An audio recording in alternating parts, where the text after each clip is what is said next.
Hello दोस्तों, नमस्कार। स्वागत है आपका हमारे चैनल इग्नू बाबा में। I hope you are doing well. दोस्तों, जो इग्नू का बीएड एडमिशन है उसके लिए जो एलिजिबिलिटी क्राइटेरिया है उसके ऊपर मैं ऑलरेडी एक वीडियो बना चुका हूं, जिसमें मैंने अच्छे से बताया है कि कौन कौन से लोग इग्नू बीएड के लिए एलिजिबल हैं। लेकिन फिर भी स्टूडेंट्स को बहुत ही ज़्यादा कन्फ्यूज़न है एलिजिबिलिटी क्राइटेरिया को लेकर। बहुत सारे स्टूडेंट्स मुझसे क्वेश्चन पूछ रहे हैं, पर्सनल मैसेज कर रहे हैं कि सर मैं एलिजिबल हूँ या नहीं, मुझे अप्लाई करना चाहिए या नहीं, मैं अप्लाई कर सकता हूँ या नहीं। ऐसे बहुत सारे क्वेश्चंस हैं। तो दोस्तों, आज की इस वीडियो में मैं बहुत ही ज़्यादा सिंपल वे में बताऊंगा। एक बार में समझ में नहीं आया तो मैं रिपीट करके आपको बताऊंगा। आई होप कि इसमें आपको समझ में आ जाए। और जो ये जानकारी मैं आपको दे रहा हूँ, मैं कभी भी कोई जानकारी अपनी तरफ से नहीं देता हूँ। ये जो मैं जानकारी आपको दे रहा हूँ, ये इग्नू बीएड का जो ऑफिशियल वेबसाइट है जहाँ पर रजिस्ट्रेशन होता है, उसी वेबसाइट से आपको मैं ये जानकारी दे रहा हूँ। तो आई होप कि आपको इसमें समझ में आ जाए। वीडियो को एंड तक देखिएगा। जो भी आपके डाउट्स हैं एलिजिबिलिटी क्राइटेरिया को लेकर, वो सारे क्लियर हो जाएंगे। तो सबसे पहले मैं आपको बताना चाहता हूँ जो यहाँ पर लिखा हुआ है उसके बारे में। यहाँ पर दो ऑप्शन है, ऑप्शन ए बी। ये दोनों ही आपको फुलफिल करने पड़ेंगे। शुरुआत में बता देता हूँ, आप तभी इलिजिबल हो जब आप ये दोनों ऑप्शन को फुलफिल करते हो। ठीक है, यहाँ पर लिखा हुआ है एलिजिबिलिटी और नीचे लिखा हुआ है कैंडिडेट विद, यानी कि जो कैंडिडेट इन दोनों ऑप्शन के साथ हैं वही इलिजिबल है। जो कैंडिडेट इन दोनों ऑप्शन को फुलफिल करते हैं वही इलिजिबल है इग्नू बीएड के लिए, यानी इग्नू बीएड एंट्रेंस टेस्ट देने के लिए। ठीक है, तो मैं अब सबसे पहले पढ़ता हूं कि क्या लिखा हुआ है ऑप्शन ए में, फिर उसको मैं आपको सिंपल वे में सरल भाषा में बताऊंगा। ए में लिखा हुआ है at least 50% marks either in bachelor degree और in master degree in science, social science, commerce, humanity, bachelors in engineering और technology with specialization in science and mathematics with 55% marks और any other qualification equivalent there to. देखिए पहले option में क्या बताया गया है।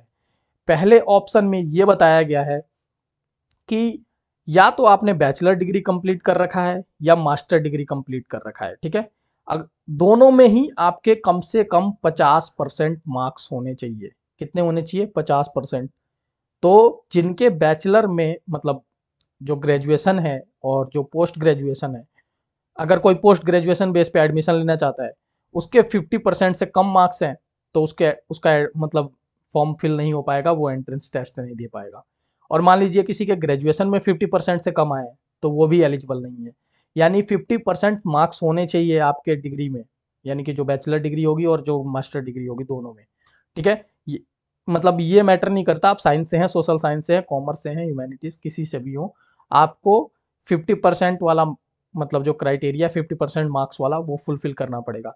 अब बहुत सारे जो इंजीनियरिंग के स्टूडेंट्स हैं वो भी कई बार बीए करना चाहते हैं, उनके लिए क्या है, उनके जो इंजीनियरिंग की डिग्री है, जो बैचलर डिग्री है इंजीनियरिंग की, उसमें 55% मार्क्स होने चाहिए। जो नॉर्मल बैचलर डिग्री है और मास्टर डिग्री है उसमें तो 50% है, लेकिन इंजीनियरिंग वालों के लिए कितने हैं? 55% है। तो ये था आपके मतलब ग्रेजुएशन और पोस्ट ग्रेजुएशन मार्क मतलब में कितने मार्क्स होने चाहिए। तो पहला ऑप्शन क्लियर है। आई होप कि आपको ये क्लियर हो गया होगा। अब आप बहुत सारे क्वेश्चंस नहीं पूछेंगे। ठीक है, अब देखते हैं नेक्स्ट ऑप्शन में क्या लिखा हुआ है। देखिए क्या लिखा हुआ है यहाँ पर। देखिए एक और यहाँ पर बोल्ड लेटर में एंड लिखा हुआ है। एंड का मतलब है कि ऑप्शन ए और ऑप्शन बी दोनों ही फुलफिल करना है, ये भी और ये भी।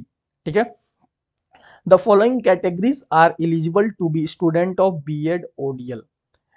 ये मतलब नीचे वाले कैटेगरी के स्टूडेंट भी मतलब ये जो फुलफिल करता है वो एलिजिबल है बीएड स्टूडेंट बनने का। ठीक है, अब देखिए यहाँ पर एक और ब्रैकेट में लिखा हुआ है ओडीएल। तो अब कोई ये नहीं पूछेगा कि सर ये ऑनलाइन मोड में है या किस मोड में है, ऑनलाइन भी है क्या बीए। तो यहाँ पर क्लियर लिखा हुआ है ओडीएल। ओडीएल यानी ओपन डिस्टेंस लर्निंग। आपको संडे सैटरडे विजिट करना पड़ेगा, मतलब स्टडी सेंटर, रीजनल सेंटर, कोई भी काम हो, प्रोजेक्ट हो, असाइनमेंट, असेसमेंट, कुछ भी हो, उसके लिए regional centre, study centre visit करना पड़ेगा। ठीक है, अब देखिए क्या लिखा हुआ है। Trained in service teacher in elementary school education, sorry, जो मतलब लोग ट्रेंड इन सर्विस टीचर है। ट्रेंड यानी कि उनको ट्रेनिंग मिल चुकी है और वो सर्विस में भी है, मतलब पढ़ा भी रहे हैं। ठीक है, trained in service teacher in elementary education, पढ़ा रहे हैं, पढ़ा चुके हैं, मतलब उनके पास कोई ऐसा मतलब सर्टिफिकेट है, कोई ऐसा डॉक्यूमेंट है जिससे वेरीफाई कर पाएगी कि वो ट्रेंड इन सर्विस टीचर हैं एलिमेंट्री एजुकेशन में। ठीक है, तो पहला तो ये हुआ। अब दूसरा ऑप्शन क्या है, candidate who have completed a National Council for Teacher Education NCTE recognized teacher education program through face to face mode. अब ये एनसीटीई रिकॉग्नाइज, बहुत सारे स्टूडेंट कहते हैं सर मेरा कॉलेज, मेरी डिग्री एनसीटीई रिकॉग्नाइज्ड है या नहीं, ऐसे बहुत सारे क्वेश्चन पूछते हैं। तो मैं बताना चाहता हूँ, आप अपने कॉलेज के वेबसाइट पे जाइए, आप अपने कॉलेज मतलब जो डिग्री मिली है उस पर कॉलेज का नाम देखिए, उसको गूगल पे सर्च कीजिए या कॉलेज में पता कीजिए। मुझे नहीं लगता कि कोई मतलब जो एलिमेंट्री एजुकेशन का डिग्री दे रहा हो कोई कॉलेज और वो एनसीटीई रिकॉग्नाइज्ड ना हो। ये उसी तरीके से है कि कोई कॉलेज यूजीसी रिकॉग्नाइज्ड नहीं हो।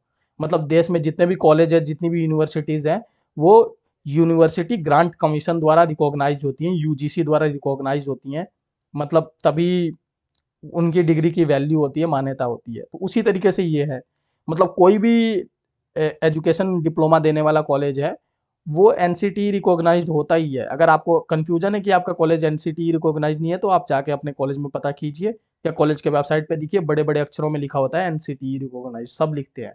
तो ये क्लियर हो गया, एनसीटी रिकॉग्नाइज्ड होनी चाहिए आपका क्या, education diploma, teacher education diploma. Teacher education diploma कौन सा है, ये डीएलएड है दोस्तों, डीएलएड होना चाहिए और कोई दूसरा नहीं चलेगा। आपको ये नहीं पूछेगा सर मैंने ये किया है वो किया है, और इस तरीके से कोई नहीं पूछेगा। मैं कंप्लीट क्लियर बता रहा हूँ यहाँ पर कि डीएलएड होना चाहिए। डीएलएड किया है आपने किससे, फेस टू फेस मोड, यहाँ बहुत ही बोल्ड अक्षर में लिखा हुआ है, through face to face mode.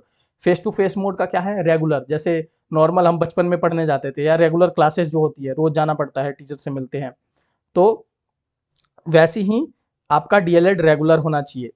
तो आई होप कि आपको क्लियर हो गया होगा कि एनसीटीई रिकॉग्नाइज्ड डीएलएड किससे होना चाहिए, रेगुलर मोड से होना चाहिए। अगर आपने ये कंप्लीट कर रखा है, ट्रेंड इन सर्विस टीचर हो आप एलिमेंट्री एजुकेशन में, मतलब हो या रह चुके हो, पढ़ाया है आपने, आपके पास सर्टिफिकेट है, ठीक है, जो ये डिप्लोमा कराते हैं ना स्कूल, वहीं एक इंटर्नशिप भी कराते हैं ट्रेंड इन सर्विस टीचर का, उसका आपके पास सर्टिफिकेट होना चाहिए। तो आप ये पहला ऑप्शन और दूसरा ऑप्शन अगर आप फुलफिल करते हैं तो आप इलिजिबल है, बिल्कुल ही इलिजिबल है। तो दोस्तों अब ये तो था नॉर्मल बात, अब यहाँ पर कुछ इसमें छूट भी है। अब छूट किसके किसके लिए है मैं वो बता देता हूँ। देखिए इसमें 5% रिलैक्सेशन है मार्क्स में, किन के लिए, जो SC scheduled caste, ST scheduled tribe, OBC यानी कि other backward class, non creamy layer यानी कि ST SC OBC non creamy layer PWD candidate हैं, उनके लिए 5% का इसमें मार्क्स में रिलैक्सेशन है। जो 50% वाला क्राइटेरिया है बैचलर डिग्री और मास्टर डिग्री में, उसमें 5% छूट है, यानी 45% भी चलेगा उनके लिए, या 45 46 47 कुछ भी। अब इसमें देखिए क्या है कि reservation to Kashmiri migrants and war widows candidate will be provided as per university rule. देखिए यहाँ पर इन्होंने कुछ बताया नहीं है, सिर्फ इतना लिख रखा है कि रिजर्वेशन मिलेगा कश्मीरी माइग्रेंट्स को, और जो वॉर विडोज कैंडिडेट है यानी कि जिनके पिताजी की मतलब अनफॉर्चुनेटली डेथ हो गई थी लड़ाई में, देश के लिए लड़ते हुए, उनके लिए भी कुछ इसमें रिलैक्सेशन मिलेगा, रिजर्वेशन मिलेगा, लेकिन वो एज पर यूनिवर्सिटी रूल अब इन्होंने यहाँ बताया नहीं है। यूनिवर्सिटी का रूल बहुत लंबा है, उसमें आप जाकर देख सकते हैं, ठीक है। Master degree awardee without a first degree is not accepted for the purpose of academic study in IGNOU. अब यहाँ पर एक और चीज़ क्लियर कर देता हूँ, बहुत सारे मतलब स्टूडेंट हो गए जिन्होंने एमए कर रखा होगा, पूछ रहे होंगे सर मैं एलिजिबल हूँ कि नहीं, मेरे इतने मार्क्स हैं कि नहीं। यहाँ पर क्लियर इन्होंने लिख दिया है कि जिनके पास मास्टर डिग्री है उनके पास फर्स्ट डिग्री होना चाहिए, फर्स्ट डिग्री नहीं है तो वो एलिजिबल नहीं है। तो दोस्तों ये सारी चीज़ें मैं आपको बता चुका हूँ एक और वीडियो में, अब दोबारा बता रहा हूँ कि, तो आई होप कि आपको क्लियर हो गया होगा। बहुत ही ईजी है, आपको दो क्राइटेरिया फुलफिल करना है, बैचलर डिग्री में 50% मार्क्स होने चाहिए, आप डीएलएड होना चाहिए आपका रेगुलर मोड से, फेस टू फेस मोड से, एनसीटी रिकॉग्नाइज्ड, और इन सर्विस टीचर होने चाहिए आप एलिमेंट्री एजुकेशन में। तो ये सभी क्राइटेरिया फुलफिल करना है आपको, तभी आप इग्नू में बीएड में एडमिशन ले पाएंगे, एंट्रेंस टेस्ट दे पाएंगे। एंट्रेंस टेस्ट ओपन हो चुका है, अभी सिर्फ एंट्रेंस टेस्ट का एप्लीकेशन फॉर्म ओपन हुआ है, सॉरी। और ये डेट 17 तारीख तक है, ठीक है। 17 तारीख तक डेट है, और अभी डेट आगे बढ़ेगी या नहीं, ये इसके ऊपर इन्होंने कुछ बताया नहीं है अभी। टेस्ट है जो एंट्रेंस टेस्ट लिखने की डेट, वो अभी डेट आई नहीं है, वो डेट अभी आएगी। होपफुली वो मतलब मई में, 10 मई या उसके बाद आ सकती है, ठीक है। तो आप अपनी प्रिपरेशन स्टार्ट कर सकते हैं। दोस्तों मैं बहुत ही ज़्यादा बिजी चल रहा हूँ, इसीलिए मैं प्रीवियस ईयर क्वेश्चन पेपर को ला नहीं पा रहा हूँ। प्रीवियस ईयर क्वेश्चन पेपर मतलब लाने के लिए मुझे थोड़ा उसको प्रिपेयर करना पड़ेगा, ठीक है। और थोड़ा उसमें रिसर्च करनी पड़ेगी, लेकिन मैं बहुत ही ज़्यादा बिजी चल रहा हूँ, सच बता रहा हूँ, नहीं तो मैं उसको डाल देता। और थोड़ा सा वेट कीजिए, 6 अप्रैल के बाद मैं कोशिश करूँगा डालने की। अब यहाँ पर देखिए क्या मैं आपको दिखाना चाहता हूँ कि ये एप्लीकेशन के बारे में भी थोड़ा बता देता हूँ। देखिए एप्लीकेशन में इसमें 9 स्टेप है। पहले आपको अपनी प्रोग्राम डिटेल्स भरनी है, फिर पर्सनल डिटेल भरनी है, फिर educational qualification, professional qualification, correspondence detail, teacher experience detail, जो ये इन सर्विस टीचर वाला डिटेल है, ये अपलोड करना है, डॉक्यूमेंट को कंफर्म करना है, फी पेमेंट, अभी फी पेमेंट ओपन नहीं हुआ, देखिए कट का निशान आ रहा है।